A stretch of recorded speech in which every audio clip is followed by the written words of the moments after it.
you'll need one of these long flexible measuring devices.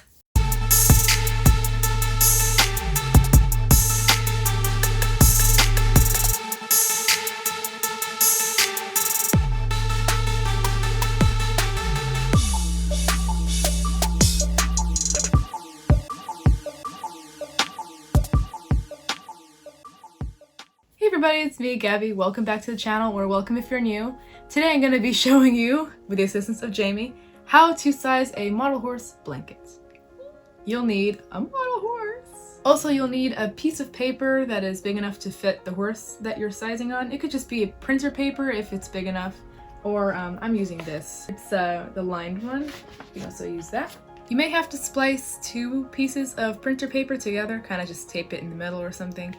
Depending on the size of the horse, if it's something larger like a draft horse. The next thing you'll need is a measuring tape that I like to call fabric yardstick sometimes. You could also use a ribbon if you don't have a measuring tape, and a ruler. And I don't mean one that's ruling over a country, I mean this ruler, pencil as well. And last but not least, you're gonna need scissors. Put the fabric yardstick over the horse's back in about ½ an inch down on each side. It's kind of hard for me to show you because I have like one hand. Or you can do the same with a ribbon, like one of those satin ribbons would be way easier and you won't like damage your horse. If you don't have a measuring tape, you'll have to measure the ribbon you're using against a ruler. So then you mark it on the paper like this, and that will be the width of the blanket on this side here. Then you use the fabric yardstick again to go from the withers down to the tail, or rather the dock of the tail. And you can do, in her case, like 6 or a little bit over 6, just to be safe. So on the paper, this is kind of the tail, and this is the wither mark. Am I pointing at it right? There we go.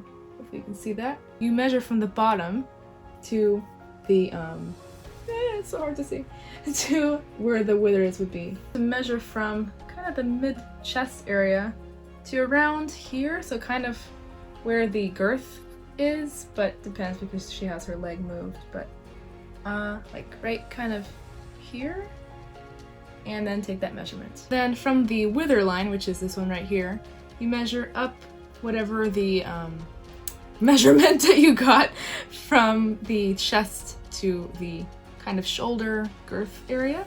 So, and you put that measurement right here, and that's this line. Then you cut off all the excess and leaving just the width of the blanket, and here is the wither line right here. Then you just go ahead and fold it in half like this.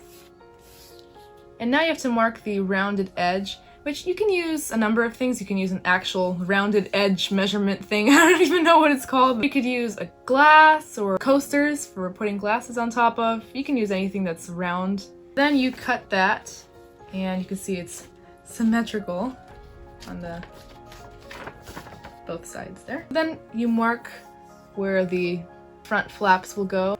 It depends on the stance they're in, because she is cantering, well, loping technically, and her chest is pretty open even though she's moving, so you can leave the front kind of wider. But on a horse like Bristol, I mean, Bristol wouldn't really wear a blanket, but that has to be narrower because his legs are up, of course, so it depends on the horse. So then you just smooth out the edges, like for instance this here, and on the corners here. I just freehanded it. So this is a basic way to make a blanket stencil, and you know, you can always do alterations later. It's always easier to cut off something rather than add something. Make a stencil and then you cut the fabric and you put it over the horse and it looks kind of weird. You can always just make some marks with one of those fabric pens, and then just do some adjustments and then adjust the stencil afterwards when you know that it works. This is just one way to make stencil. Usually I have this thing, I just kind of eyeball it. I just look at the horse, I just put this against the horse. Hold on a second, I'll show you. Kind of like, you know, and I'm like, okay, yeah, that'll work, and it always works for me. And then, for instance, with this other stencil that I have as my main stencil, Latigo, which is this girl, has to have a little pinch in the back of the blanket there, otherwise this kind of tail end of the blanket sits up too much and it looks awkward, so I have to put a little kind of fold and pinch on the fabric. Because her rump here is very slanted, you see, like up here, and doesn't kind of go smoothly, it just goes down. So you have to put the pinch, otherwise it's going to be just kind of sticking up like this. So you can see how my main stencil and the one that I just made for you guys, they are pretty different.